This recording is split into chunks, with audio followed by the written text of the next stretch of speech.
Assalamualaikum warahmatullahi wabarakatuh. Selamat pagi teman-teman muda sekalian, rekan-rekan rehab dimanapun Anda berada. Hari ini saya ketemu lagi dengan teman-teman sekalian, mendatangkan seorang sosok ataupun tokoh yang dibilang ya gelarnya berat-berat ringan, panggilan simpelnya adalah Cikgu. Hari ini kita kedatangan Cikgu untuk membincang-bincang ringan tentang program-program yang hadir di BNN yang bisa mampu untuk memberikan layanan yang sepuas-puasnya terhadap penyalahguna yang ada di Aceh. Ya, kita lanjut aja, langsung aja ke tamu kita yang spesial, yaitu Cikgu adalah Pak Saiful. Ya, Pak Saiful. Ya. Assalamualaikum Pak Pul. Waalaikumsalam. Maskernya mau melekat atau tutup nih? Oke. Apa kabar Pak Pul? Sehat. Ya, ini hari ini luar biasa ya. Tamu jauh tapi dekat. Ya Pak Pul nih kebetulan rekan kerja saya di bidang. Beliau menangani permasalahan anak-anak penyalahguna yang siap sudah direhab, yaitu program pasca rehab. Nah, untuk lebih detailnya lagi kita bincang nih Pak Pul. Pak Pul mungkin bisa memperkenalkan diri, lebih asik lagi Pak Pul memperkenalkan diri. Baik, terima kasih Dr. Denny. Sebelumnya Assalamualaikum warahmatullahi wabarakatuh. Tadi sebenarnya sudah diperkenalkan sebenarnya. Ya, itu nama saya Saiful. Hari-hari saya di bidang rehabilitasi, tepatnya di bagian pasca rehabilitasi yang merupakan dari rehabilitasi berkelanjutan. Mungkin itu dulu. Iya. Ya Pak Pul, melihat tingginya angka penyalahguna di Aceh, kita BNN nggak lelah-lelahnya untuk berupaya merangkul mereka penyalahguna untuk bisa mendapatkan layanan rehabilitasi, baik itu rawat inap, rawat jalan, maupun hanya sebatas pertemuan singkat ya. Di kita banyak programnya. Mungkin pertemuan kita kali ini kita bahas dulu apa sih yang dimaksud dengan kata-kata, orang dengar sih kata-kata rehabilitasi, tapi mungkin maknanya sebenarnya itu apa belum kita pahami mungkin sama rekan nih. Mungkin Pak Pul bisa menjelaskan apa itu rehab? Ya, baik Dr. Denny, baik sekali pertanyaannya. Ya, terkait dengan rehabilitasi memang perlu dijelaskan kepada masyarakat, karena memang kalau kata-kata atau kalimat rehabilitasi itu banyak digunakan di banyak hal gitu ya. Ada rehabilitasi rehabilitasi jalan, rehabilitasi macam-macam lah. Nah, dalam konteks penyalahguna tentu kita melakukan upaya rehabilitasi dari ketergantungan narkoba. Apa sebenarnya pemahaman rehabilitasi itu? Rehabilitasi adalah satu upaya pemulihan ketergantungan narkotika kepada pecandu, penyalahguna atau korban penyalahguna untuk bisa memulihkan diri. Nah, memulihkan diri itu dalam tanda kutip bahwa terkait dengan fisik, psikis, dan juga sosialnya agar mereka dapat berfungsi kembali seperti sebagaimana sebelum dia menggunakan narkoba. Nah, itu yang dimaksud dengan rehabilitasi. Jadi upaya pemulihan. Upaya pemulihan seperti itu. Ya, jadi rehab itu adalah upaya dari kita selaku BNN untuk memulihkan penyalahguna. Ya. Kok pulih? Nggak sembuh? Iya.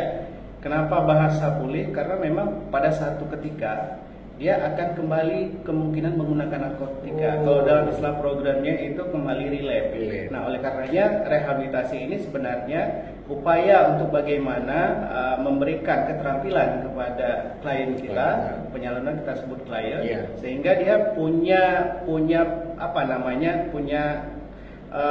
kesempatan atau punya kemampuan untuk bisa menata dirinya kembali, sehingga proses-proses setelah rehab itu bisa dia tata, kemudian kita berharap bahwa dia tidak kembali relapse. Nah, itulah yang disebut kenapa pulih. Karena kalau sembuh bisa jadi seperti misalnya kudis, disembuhkan pakai salep mungkin nggak ada lagi, hilang terus. Tapi kalau masalah narkotika ini memang dia nggak bisa kita bilang bahwa setelah rehab itu memang nggak menggunakan lagi, nggak kena lagi narkoba, tidak. Pada satu saat kalau dia tidak bisa mengelola diri, maka kemungkinan besar berpotensi untuk kembali relapse. Jadi begitu.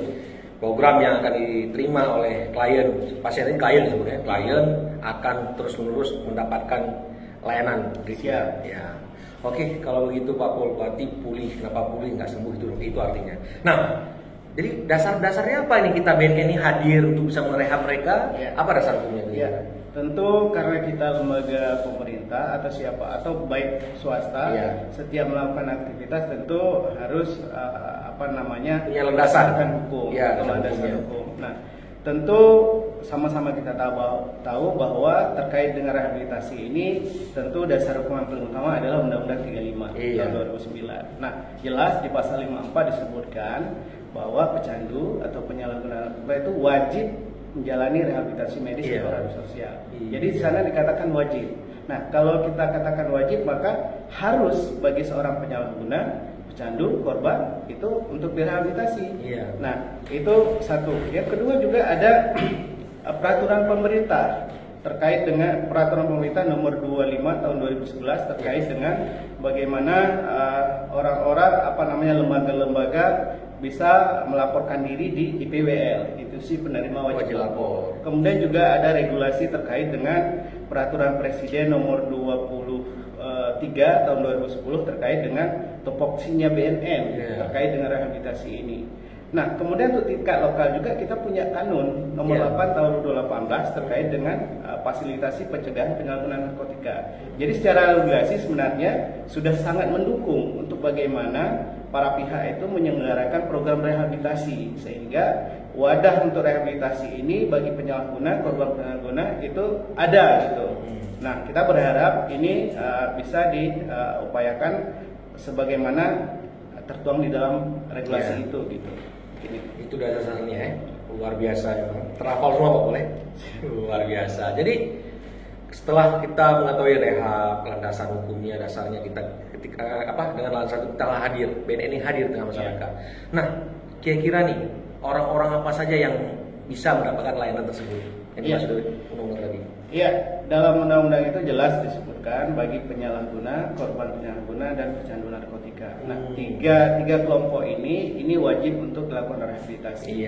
Nah, rehabilitasi itu sendiri juga mungkin tidak sama yang mereka terima, tapi sangat tergantung pada proses-proses yang dilakukan semenjak awal. Karena program rehabilitasi itu enggak serta-merta misalnya ada pecandu kita bawa langsung kita rehab, bukan.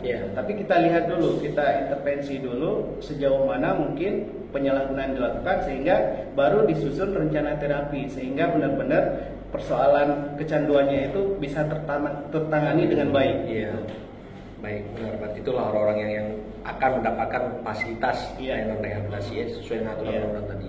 Nah, ini karena tersebut tadi Pak Pol nih, IPWL, Instansi Penerima Wajib Lapor. Nah, ini lembaga asuhan apa nih? Maksudnya lembaga ini gimana bisa mendirikan suatu lembaga nih? Mungkin masyarakat banyak nih, saya dengar saya melihat langsung juga ada mantan penyalahguna, dia mendirikan layanan rehabilitasi juga, malah rawat inap lagi. Nah itu kan apa bisa masuk tuh ke lembaga instansi penerima wajib lapor tadi Pak Pol? Jadi regulasi terkait dengan itu ada tertuang di dalam peraturan pemerintah nomor 25 tahun 2011 itu terkait dengan IPWL. Salah satunya adalah lembaga-lembaga yang bisa diakses oleh penyalahguna untuk IPWL. IPWL itu siapa? Bisa puskesmas, kalau itu instansi pemerintah, bisa rumah sakit, dan mungkin bisa pihak-pihak lain, katakanlah misalnya seperti misalnya Kemensos, gitu. Mungkin mereka punya yayasan-yayasan rehab, nah itu punya pemerintah. Kemudian dalam PL juga diatur bahwa ada lembaga-lembaga masyarakat yang memang difungsikan untuk pelayanan rehabilitasi. Nah, tapi tentu itu harus mendapat rekomendasi dari lembaga terkait penyelenggara rehabilitasinya. Jadi lembaga-lembaga itulah yang dinamakan dengan institusi penerima wajib lapor. Jadi sebenarnya ini rangkaian untuk memudahkan penyalahguna, pecandu atau korban penyalahguna untuk bisa mengakses. Karena kalau bicara rehab itu hanya BNN, mungkin bagaimana orang-orang jauh dengan BNN, itu akan kesulitan. Makanya IPWL itu hadir, karena seperti puskesmas mungkin setiap kecamatan itu ada. Ketika itu ada, kemudian menerima salah satu pelayanan terkait nafza itu, maka itu akan memudahkan, akan membantu mereka untuk bagaimana memulihkan diri di sana. Mungkin seperti itu. Berarti dengan kata lain, IPWL ataupun lembaga-lembaga kepada masyarakat yang hadir itu salah satunya berfungsi untuk memotong jalur untuk mempersingkat masyarakat bisa hadir mendapatkan layanan rehabilitasi. Baik. Kita lihat nih angka-angka cukup tinggi nih Pak Pol. Yang Pak Putol ini terbaru, berapa sih angka pengguna kita di Aceh? Ya, lebih kurang 82.000 Pak Iya. Boleh. Terus kita peringkat berapa nih Pak Boleh? Peringkat 6. Peringkat 6 Indonesia ya. Kira-kira nih Iya. Aceh dengan hadirnya IPWL, hadirnya BNN, mampu nggak menekan angka penyalahgunaan tersebut tadi? Ya, harusnya cita-citanya memang seperti itu. Iya.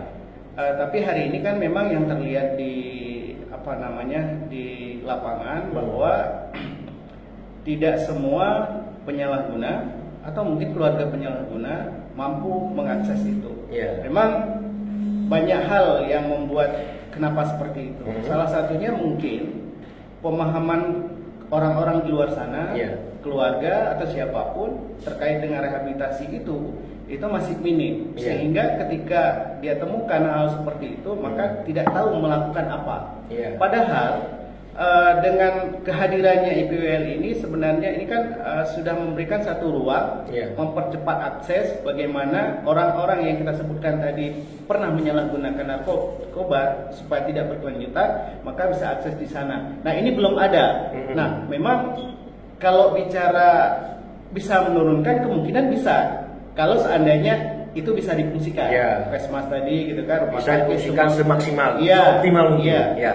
Tepat, cuman hari ini kan itu belum terjadi, ya kan, belum terjadi. Kita nggak tahu misinya di mana. Yang jelas bahwa memang pemahaman-pemahaman yang kita lihat di masyarakat itu memang masih kurang. Selain Ya. kita juga mungkin kurang mensosialisasikan bagaimana program itu ada di berbagai tempat gitu. Iya. Ya, mungkin seperti itu.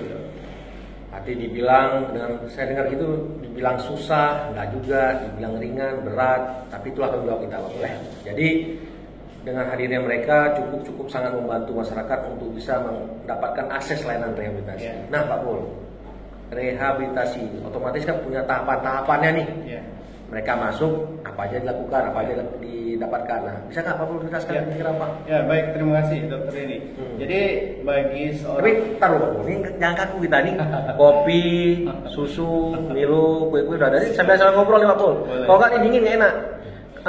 Saya apa nih? Milo ya. Milo kok saya dinginkan nggak enak nih. Yuk minum semua. Nonton.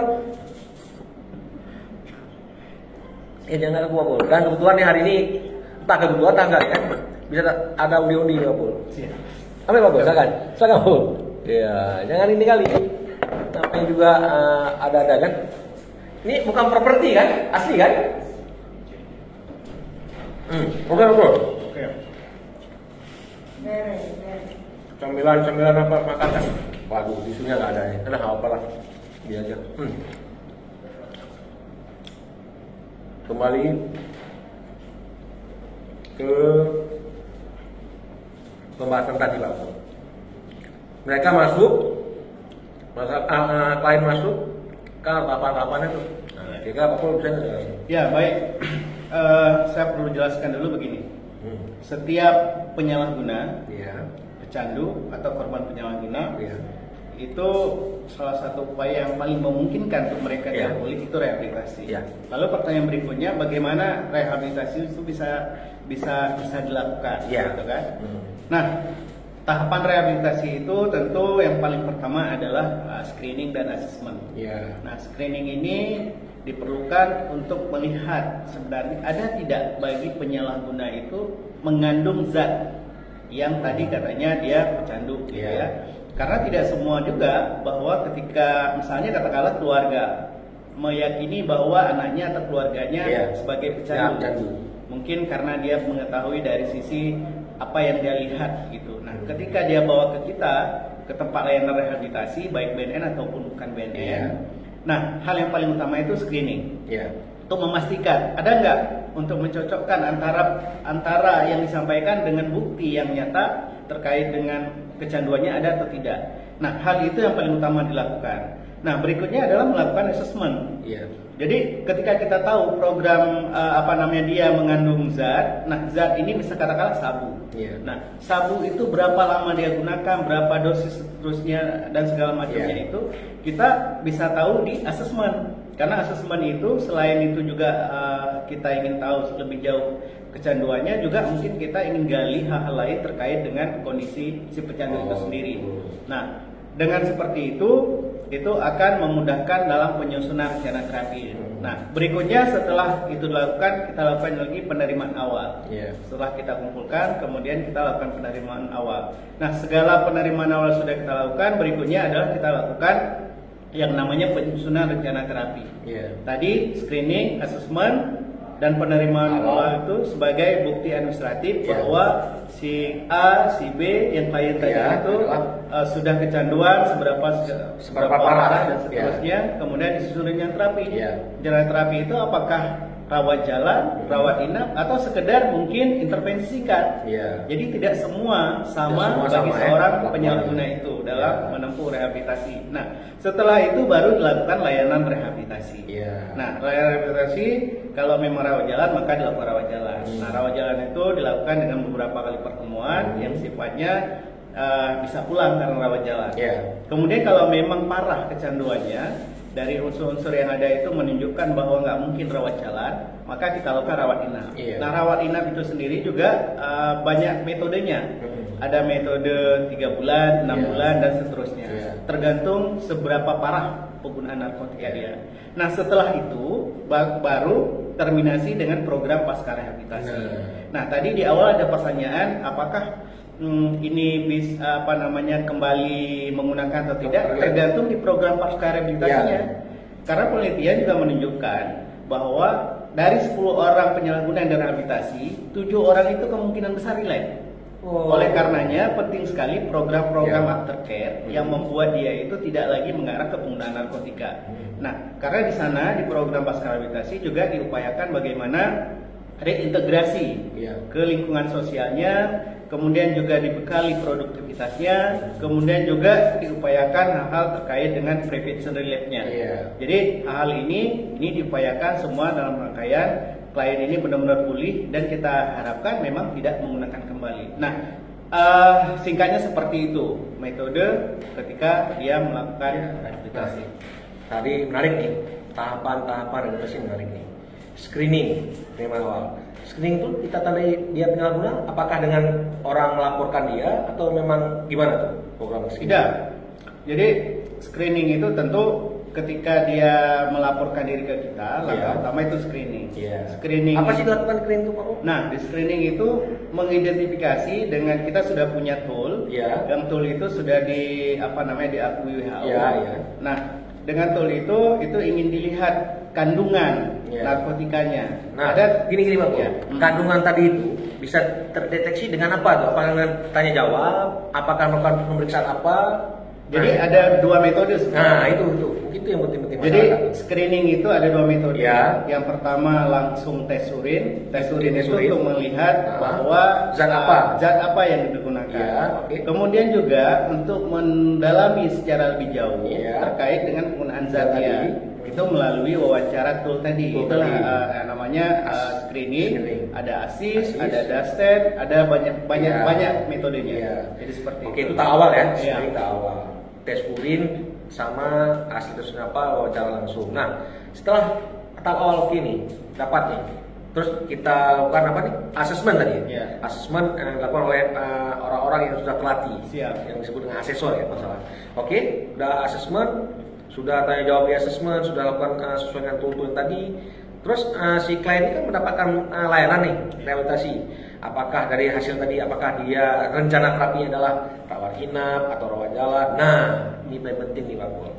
Semuanya tadi tuh pakai ini nggak? Oh iya. Itu paling penting tuh Pak Pol. Apalagi kita nih, zona luar biasa kita nih. Dan masyarakat kita tahu sendiri lah. Untuk sakit yang parah-parah ada duitnya, tapi ketika sudah sakit datang ke BNN mungkin minta yang ini kira-kira gimana nih Pak Pol? Apakah ada ininya?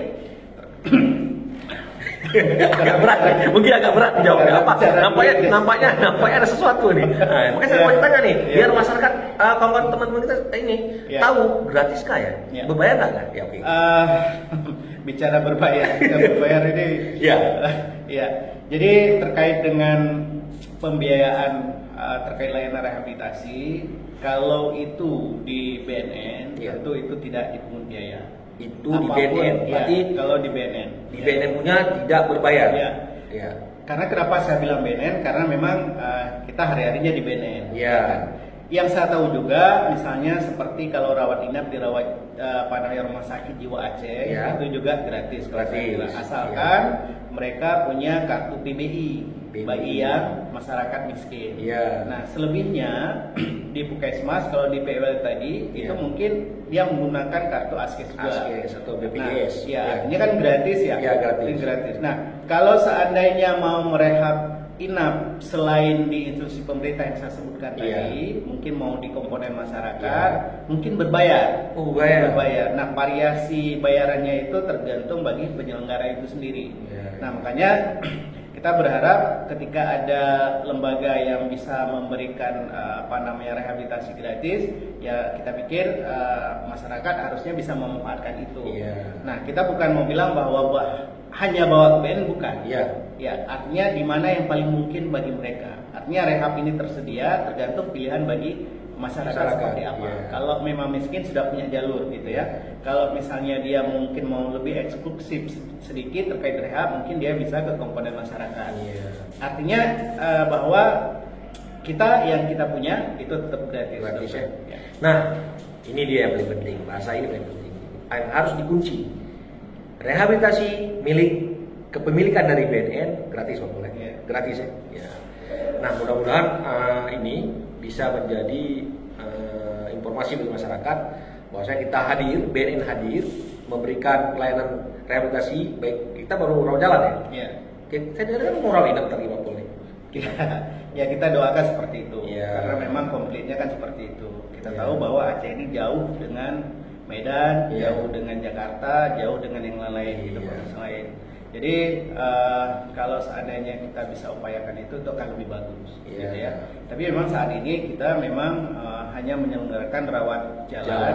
Selebihnya kalau memang rawat inap diperlukan oleh masyarakat, katakanlah misalnya dia memang mau milik BNN, kita juga bisa fasilitasi rujukan.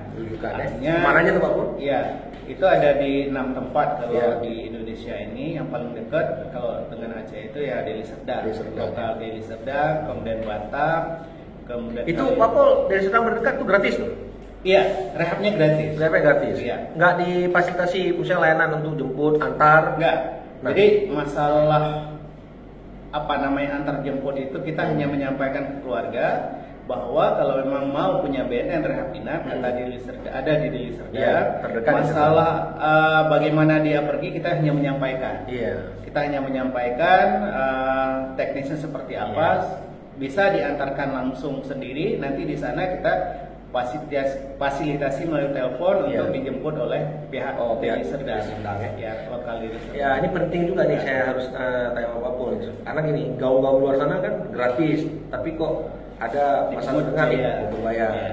Oh, mungkin berbayar tadi itulah fasilitas akomodasi untuk perjalanan dia ke Ya, sana. sebenarnya tidak, kalau seandainya keluarga siap untuk membawa sendiri, sebenarnya nggak masalah. Nggak masalah. Karena di sana juga untuk dijemput. Misalnya katakanlah dari sini dari Aceh ke terminal Medan sana, Iya. Baris katakanlah kan. Iya. Di sana nanti kita sudah komunikasi dengan pihak Pihak Deli Deli Serdang. Serdang.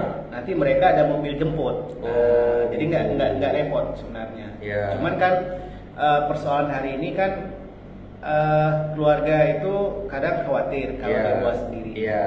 Khawatir kalau Takut dibawa dia sendiri. melawan, takut Iya. lari, penanganannya belum Iya. maksimal ya. Karena anak sendiri bisa takut kan. Iya. Kalau diserahkan sama kita nggak takut. Iya. Jadi seperti itu. Jadi oleh karenanya kadang-kadang juga ada minta bagi keluarga minta bantuan pihak kita. Nah, kita bisa bantu, Iya. tapi dengan catatan tertentu. Kita Iya. jangan nanti ada bahasa bahwa kita mau memungut biaya segala macam gitu. Oh, Nah, oke. tapi kalau seandainya mereka ingin fasilitas sendiri, bukan atas dasar permintaan kita, itu Iya. silahkan. Iya. Dan itu kewajiban kita. Iya. Gitu. Jadi seperti itu. Baik Pak Pur. Kenapa saya tekankan itu supaya benar-benar masyarakat itu paham Ya. kita gratis, tapi ada gaung keluarga gratis itulah akomodasi perjalanannya Ya. yang mereka harus tanggung sendiri. Seperti orang berobat di Puskesmas. Ya. Ini waktu juga nih Pak Pur, kita lama-lama dalam memang sih. Kalau ngomong rehab Pak Pur, nggak cukup waktunya 21 hari nggak habis nih. Ya, jadi saya mau menekankan aja yang memang wajah-wajah dan wajib masyarakat tahu itu gratis tadi. Nah, udah tahapan rehab, sudah dengan asesmennya, rehab rawat jalannya apa, rawat inapnya apa. Nah, ini sekarang sedikit Pak harus memperterangkan nih, pasca rehabnya nih. Diapain sih mereka yang sudah direhab di pasca rehab kan? Saya dengar mereka ini yang kemarin saya dengar 12 orang ya yang kita bawa, kita bersama sama BLK, sehingga para penyalahguna tadi yang sudah kita rehab, yang di pasca rehabkan, terus dilatih minat bakatnya apa di BLK. Itu gimana Pak prosesnya? Ya, memang itu salah satu upaya untuk memberikan produktivitas kepada klien. Jadi fasilitasi BNN itu dalam rangka mengupayakan penyalahguna itu tidak lagi terlibat kembali relapse, tidak lagi menggunakan narkotika, kemudian dia menjadi relapse. Nah, inilah salah satu upaya aftercare yang kita berikan. Nah, hal ini memang kita harapkan ada sinergitas dari berbagai lembaga atau pihak untuk mendukung ini. Nah, kemarin memang kita melakukan itu bantuan dari Balai Latihan Kerja Banda Aceh. Nah, kita juga berharap ada lembaga-lembaga lain yang memang bisa memfasilitasi itu. Seperti itu kegiatannya ya. Itu karena memang itu penting sekali.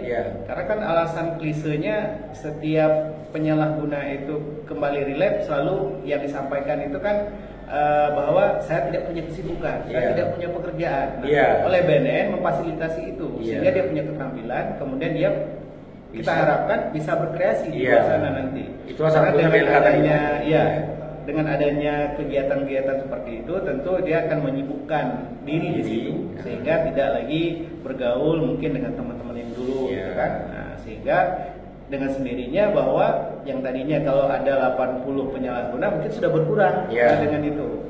Karena potensi besar bagi mereka ini untuk kembali relapse itu besar, dan tentu ini membuat angka prevalensi juga nggak pernah turun gitu kan. Nah, kita berharap. Nah, rehabilitasi ini sebenarnya kan program-program yang memang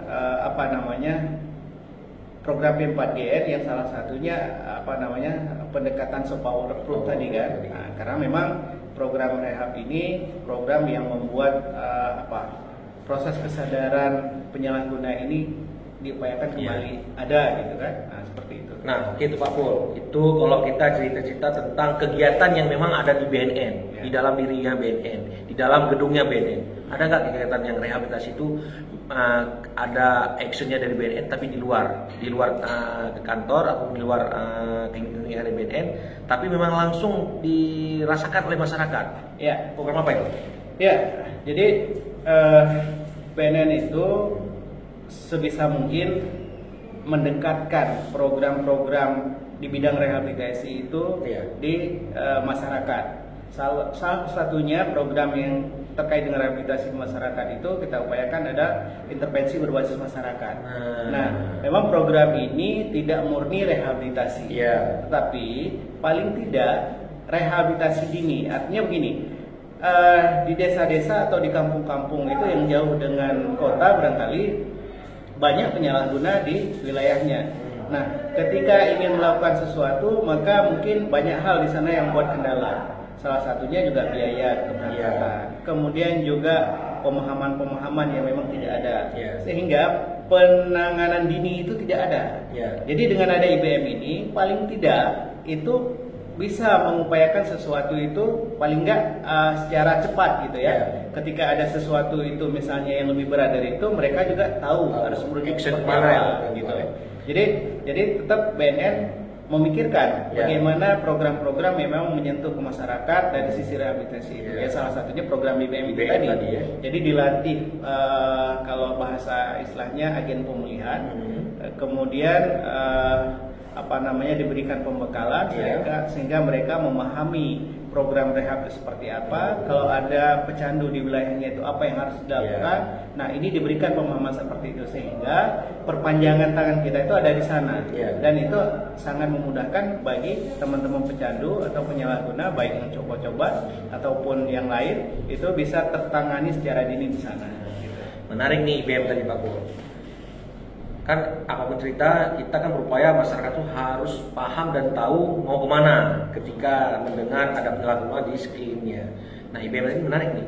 Pelakunya siapa Pak? Pelaku IBM itu kita hadir sana atau masyarakat sendiri yang BNN itu memfasilitasi terbentuknya unit IBM yang ada di desa-desa, Ya. Dan pelakunya masyarakat desa sendiri. Oh, dilatih, Iya, dibekali ya? iya, dari masyarakat sendiri dilatih. Kita BNN ini memfasilitasi pelatihan, peningkatan kemampuan, kemudian kita juga ajarkan jejaring, sehingga mereka ketika ada hal-hal terkait dengan penyalahguna di sana di kampungnya, tahu harus seperti apa, harus buat apa, berbuat kemana, menghubungi siapa. Gitu. Berarti IBM itu untuk desa, Pak Pul. Siap. Nah, kita banyak desa ya Pak Pul. BNN sendiri sudah membentuk beberapa IBM nih, kalau misalnya kita ngomong desa nih. Ya. Untuk saat ini, untuk seluruh Aceh, kalau dibilang sedikit, sangat sedikit. Ya, dari jumlah desa ya. Desa kita, dengan jumlah desa. Ya. Pak Pul, sambil ngobrol, sambil minum Pak Pul. Ini dingin nggak enak nih. Oke Pak Pul. Desa. Untuk saat ini, tahun ini kita bisa membentuk 22 unit IBM di seluruh Aceh. Itu 22 unit IBM, berarti 22 desa ya? Siap, 22 desa. Masih kurang, sangat kurang. Ya. Makanya itu yang kita sebutkan tadi. Kalau bicara jumlah desa yang ada di provinsi Aceh itu sangat minim. Oleh karenanya sebenarnya ini kan stimulan BNN ini, menstimulan supaya ada kabupaten kota yang mengambil program ini kemudian dilakukan sendiri. Nah mungkin kita BNN bisa memfasilitasi untuk terbentuk itu.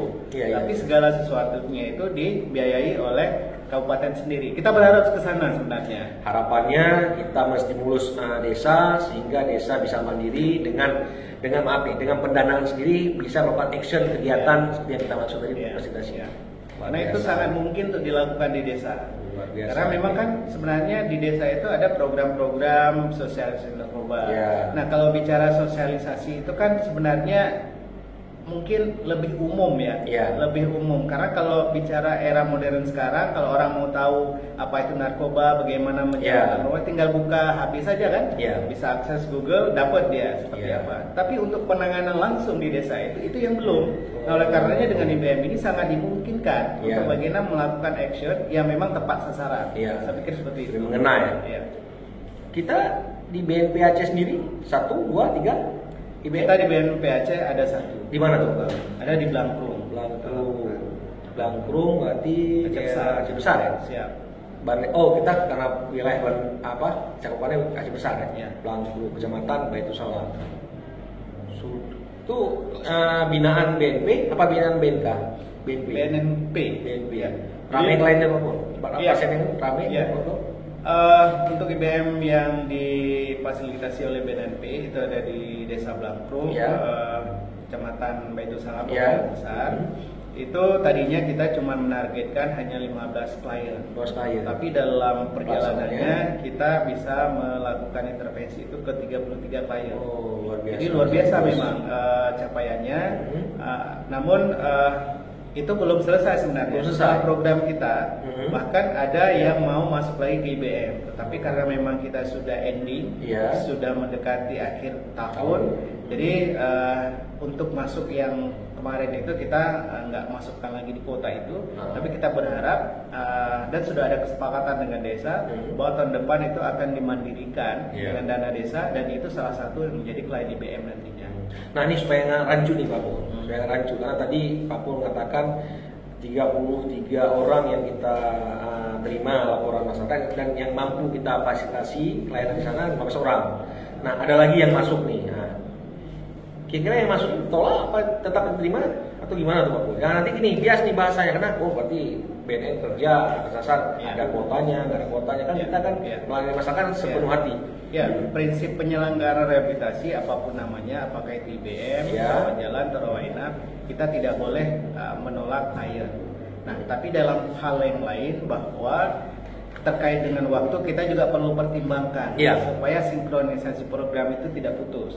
Oleh karenanya yang saya sampaikan tadi bahwa ada beberapa orang lagi yang masuk IBM itu sudah pada proses bulan akhir.